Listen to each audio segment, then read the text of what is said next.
لله نحمده تعالى ونستعينه ونستغفره ونعوذ بالله من شرور أنفسنا ومن سيئات أعمالنا من يهده الله فلا مضل له ومن يضلل فلا هادي له وأشهد أن لا إله إلا الله وحده لا شريك له وأشهد أن محمدا عبده ورسوله صلى الله عليه وسلم.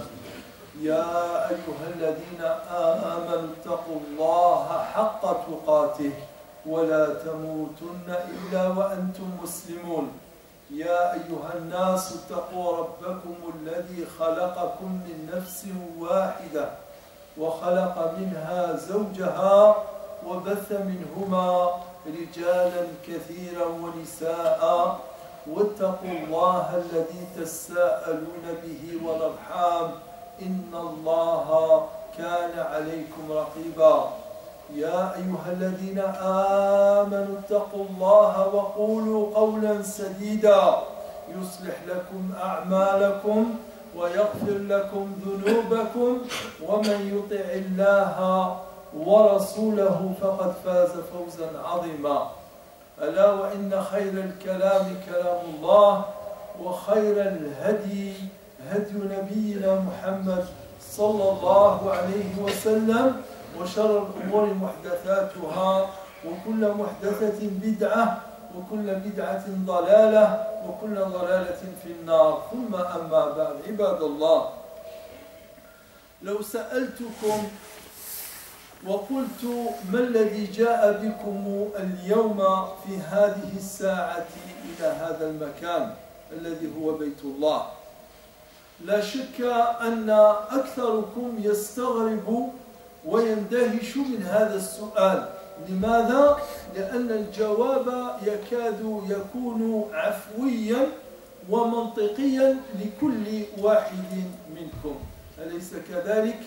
بلى أقول نيابة عنكم جميعا وأنا متأكد من ذلك. Je disais que si je posais la question, si je vous posais la question, qu'est-ce qui vous a fait venir en ce moment, aujourd'hui, dans ce lieu, qui est une mosquée, bien sûr? Qu'est-ce qui vous a fait venir? Pourquoi vous êtes là aujourd'hui? La réponse, elle serait évidente. Vous êtes même étonné pourquoi il nous pose cette question. Pourquoi il nous pose cette question alors qu'il sait la réponse? Oui, je sais cette réponse et je la connais comme vous la connaissez vous-même. لا شك أن ربما 99% منكم يقولون جئنا إلى صلاة الجمعة، جئنا لأداء صلاة الجمعة، أليس كذلك؟ بلى، لا أحد يقول أنه جاء من لسبب آخر. Je disais que la réponse 99% diront qu'on vient pour صلاة الجمعة. ولهذا أقول الحمد لله، الحمد لله تعالى حمدا كثيرا على أن شرع لنا هذه الصلاة. يا أيها الذين آمنوا إذا نودي للصلاة من الجمعة فاسعوا إلى ذكر الله. إذا نودي للصلاة من يوم الجمعة فاسعوا إلى ذكر الله وذروا البيع. وأكثر الناس يفعل هذا، يذر أشغاله وأفعاله لحضور صلاة الجمعة في المسجد. والحمد لله. علاش أقول الحمد لله؟ لأنه غدوة السبت وبعد غدوة الحد ربما أكثركم ليس متحكم في وقته غدا وبعد غد، والوقت اليوم لا يتحكم فيه، ولكن اليوم يدير الجهد باش يأتي للجامع، والسبت والحد فارغ، الوقت وقته، ليس وقت العمل أو الشركة التي يعمل فيها ولا يأتي إلى المسجد. إذن نقول الحمد لله الذي شرع هذه الصلاة، لأن لو لم تكن هذه الصلاة وقتاش يجوا الناس الجامع؟ ما يجوش خلاص، أليس كذلك؟ هذا هو الحق، هذا هو الحق. ولهذا الإنسان ينبغي عليه أن يطرح السؤال، والسؤال ستعلمون أنه وجيه. Je disais donc que la réponse est évidente pour 99%. Et je ne dirais pas seulement elle est évidente, elle est la même. On vient pour faire Salat al-Jumu'ah, n'est-ce pas?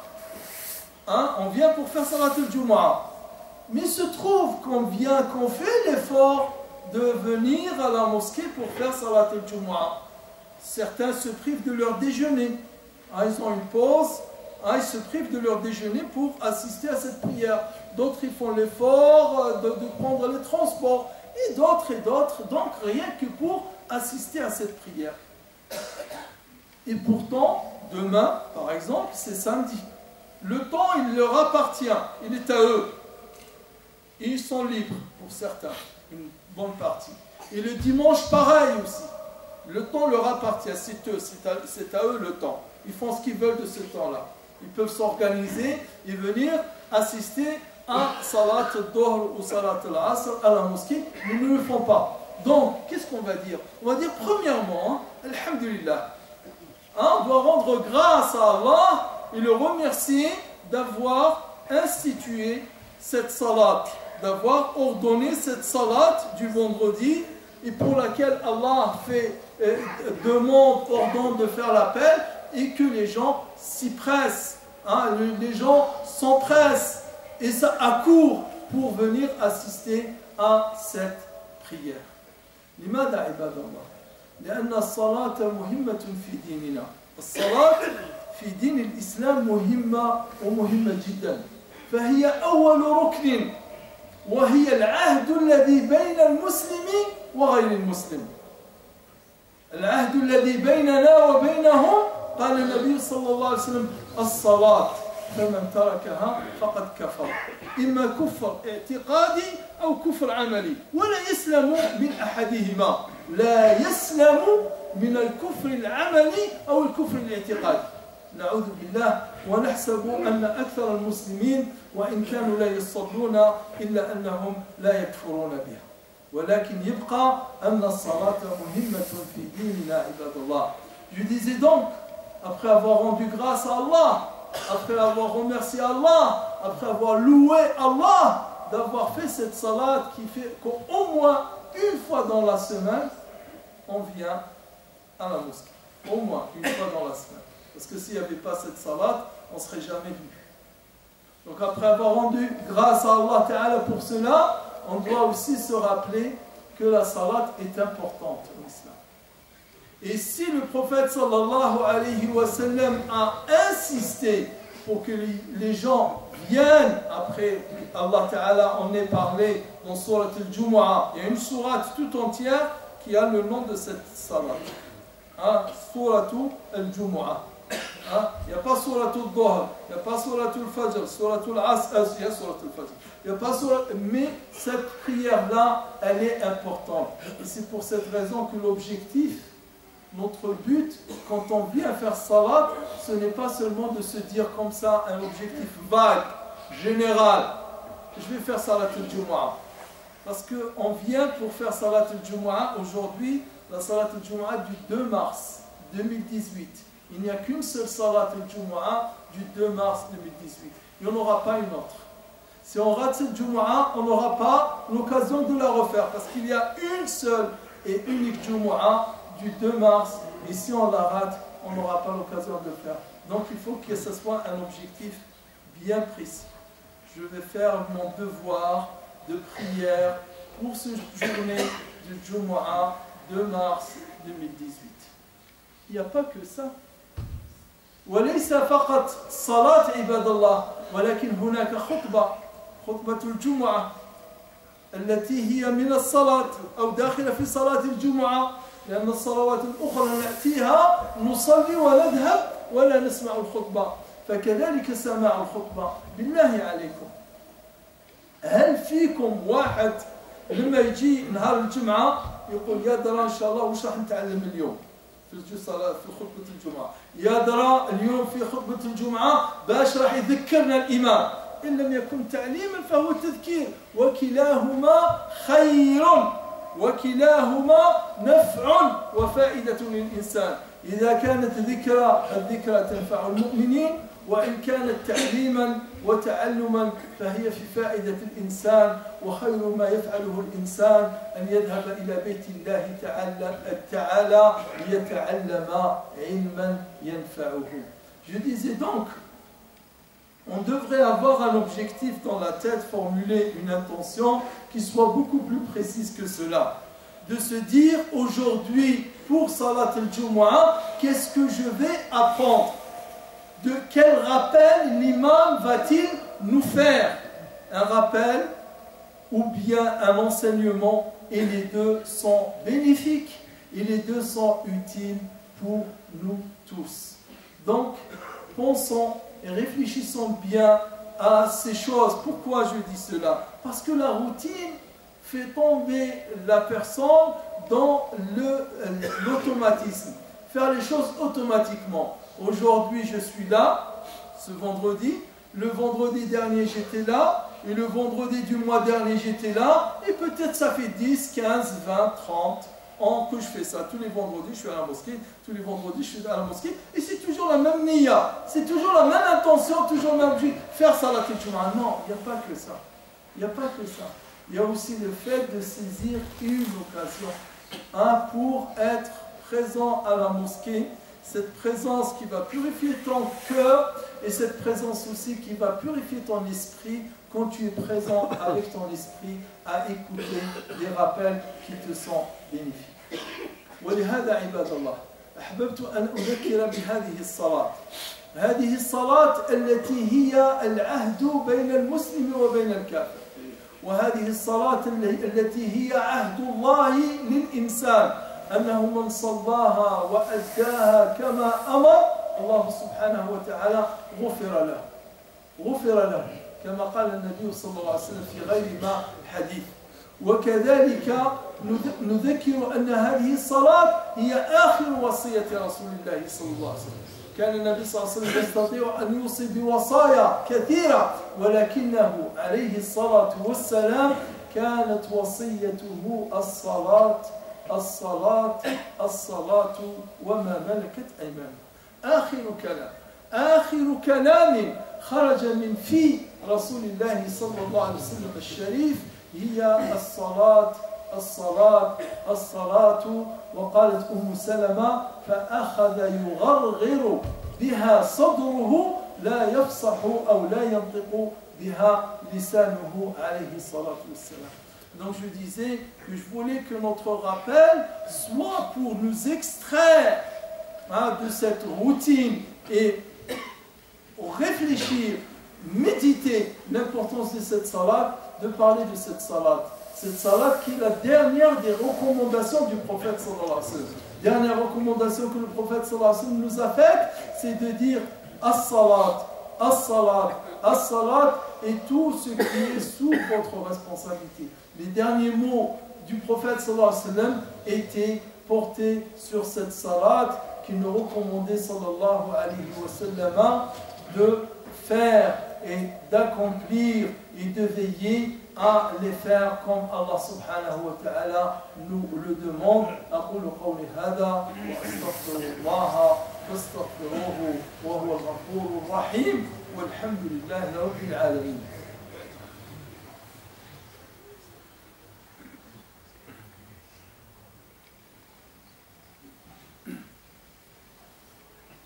الحمد لله حمدا يوافي نعمه ويكافئ مزيده. سبحانك اللهم لا نحصي ثناء عليك أنت كما أثنيت على نفسك.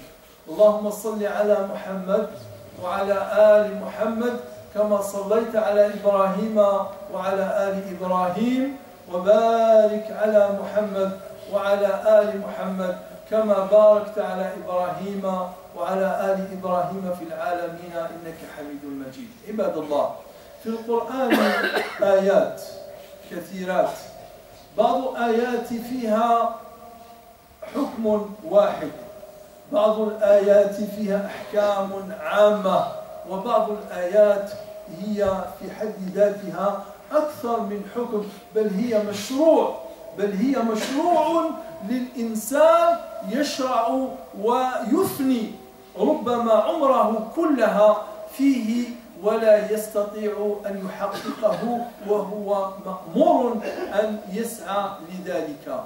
Je disais que dans le Coran, il y a des versets nombreux. Certains versets comportent un enseignement, une recommandation. D'autres versets portent ou comportent des principes, des règles générales qui recouvrent plusieurs enseignements. Et vous avez des versets qui sont des versets projets. Hein, le verset, un verset en lui-même, il porte tout un projet de vie, à savoir que la personne, elle passe toute sa vie à essayer de réaliser ce verset-là. ومن هذه الآيات عباد الله قول الله سبحانه وتعالى أقم الصلاة إن الصلاة تنهى عن الفحشاء والمنكر إن الصلاة تنهى عن الفحشاء والمنكر ولذكر الله أكبر والله يعلم ما تصنعون إن الصلاة تنهى عن الفحشاء والمنكر. Allah nous dit accomplis la prière, car la prière elle interdit, elle retient, elle empêche la personne qui la fait et la pratique de commettre les turpitudes et les choses qui sont désagréables ou bien les choses qui sont exécrables. Et le souvenir d'Allah dans la prière est certainement la chose la plus importante.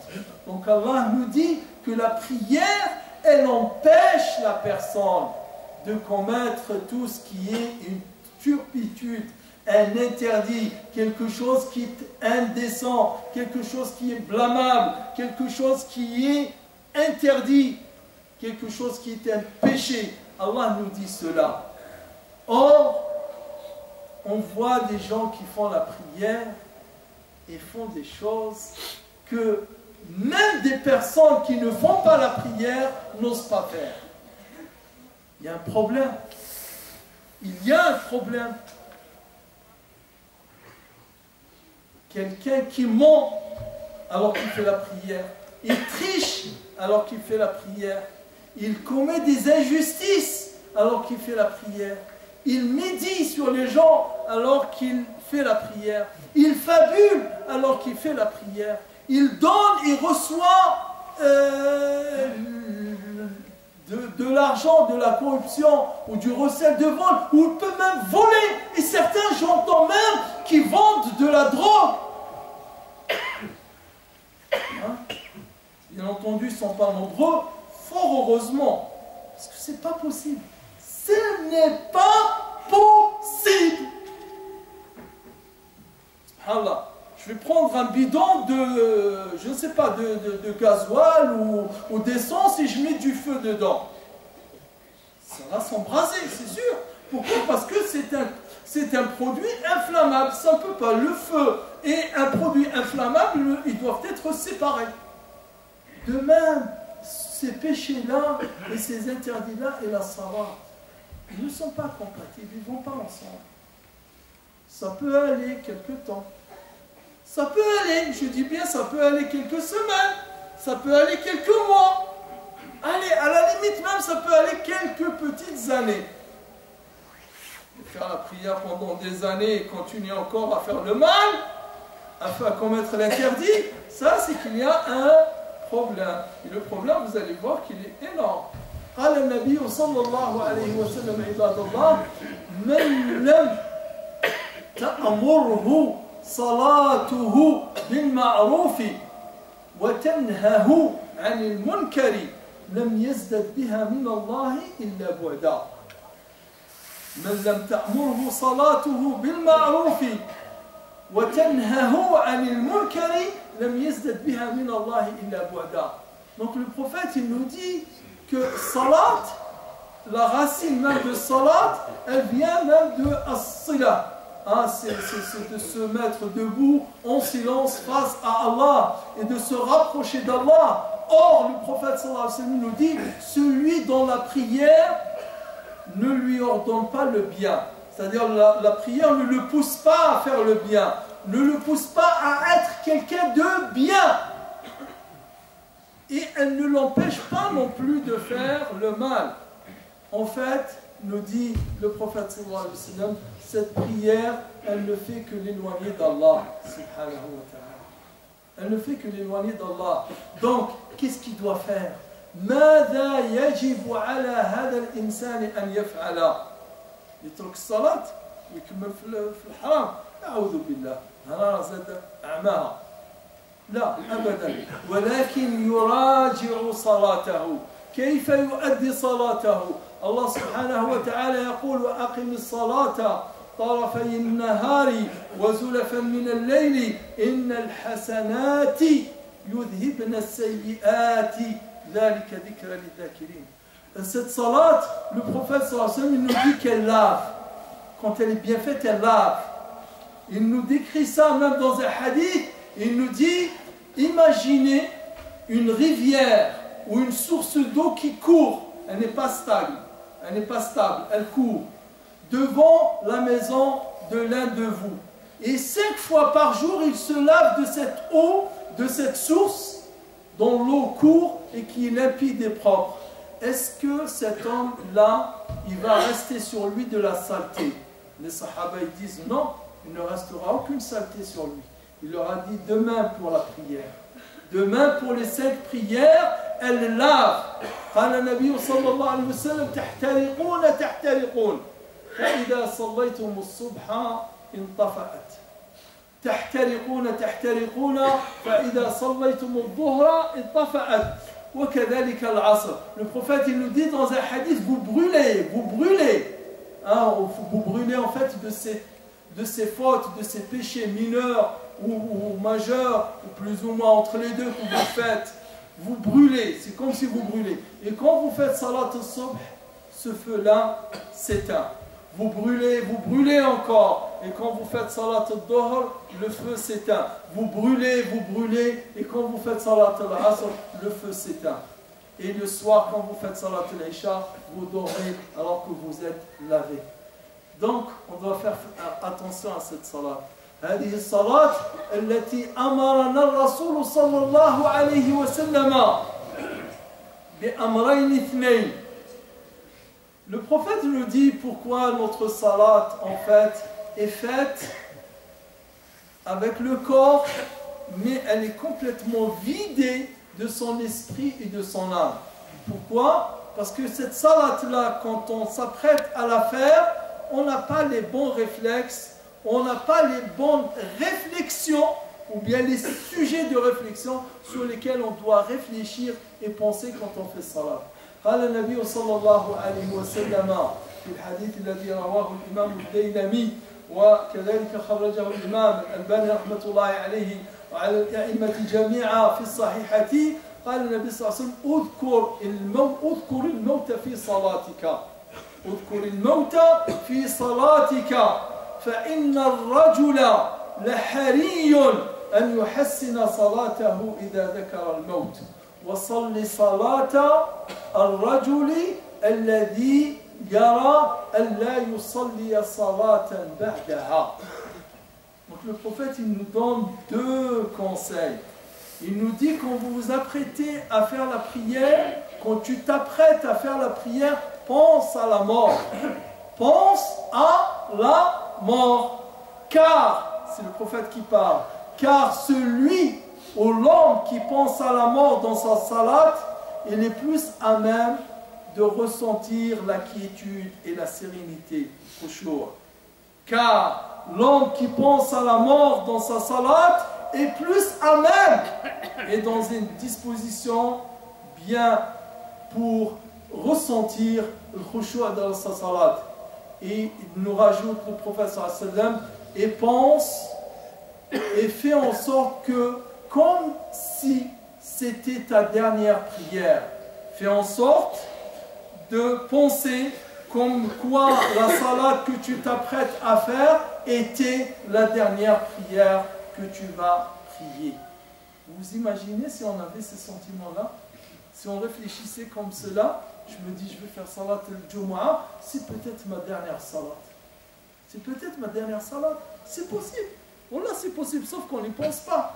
Hein, on rapporte ça, pas ça dans les nouvelles, mais il y a des personnes, je dois présumer qu'il doit y avoir quelques dizaines, quelques centaines, ici et là, dans toutes les mosquées du monde, qui, une fois qu'ils ont fini leur prière, avant Salatul Asr, l'âme, elle est déjà retournée à Allah, à son Seigneur. Oui ou non? Wallah, je dirais, je peux même jurer sans craindre de me tromper, parce que toutes les minutes, hein, il y a des morts parmi les musulmans, de tout âge en plus. Donc, pensons à faire que cette salat soit pour nous un moyen de changement qui nous change, qui nous rapproche d'Allah subhanahu wa ta'ala et qui nous purifie. Et en faisant cela, Inch'Allah ta'ala, chacun de nous sera meilleur qu'il n'est. Et notre communauté sera aussi meilleure qu'elle n'est. أقول قولي هذا وأستغفر الله فاستغفروه وهو الغفور الرحيم وصلى الله تعالى وسلم على نبينا محمد وآله اللهم أرنا الحق حقا وارزقنا اتباعه وأرنا الباطل باطلا وارزقنا اجتنابه علمنا ما ينفعنا وانفعنا بما علمتنا وزدنا علما نافعا اللهم اغفر للمسلمين والمسلمات والمؤمنين والمؤمنات الأحياء منهم والأموات اللهم ارحم موتى المسلمين اللهم ارحم موتى المسلمين وعاف الأصحاء منهم وردنا جميعا إلى دينك ردا جميلا وللطفل الذي مثل بينكم قبل قليل نسأل الله تعالى له الشفاء والعافية اللهم رب الناس أذهب البأس اشف أنت الشافي لا شفاء إلا شفاء لا يغادر سقما وأن يقر أعين والديه ووالد والديه بعافيته وصحته وشفائه ولكل الإخوة والأخوات الذين ساهموا وشاركوا في تكاليف التداوي أسأل الله تعالى أن يعظم لهم الأجر وأن يجزل لهم الثواب وأن يجعله في ميزان حسناتهم يوم لا ينفع مال ولا بنون إلا من أتى الله بقلب سليم. Juste, barakallahu fikum, un mot, je ne suis pas obligé de le dire. Hein, ce que je vais dire, je ne suis pas obligé de le dire.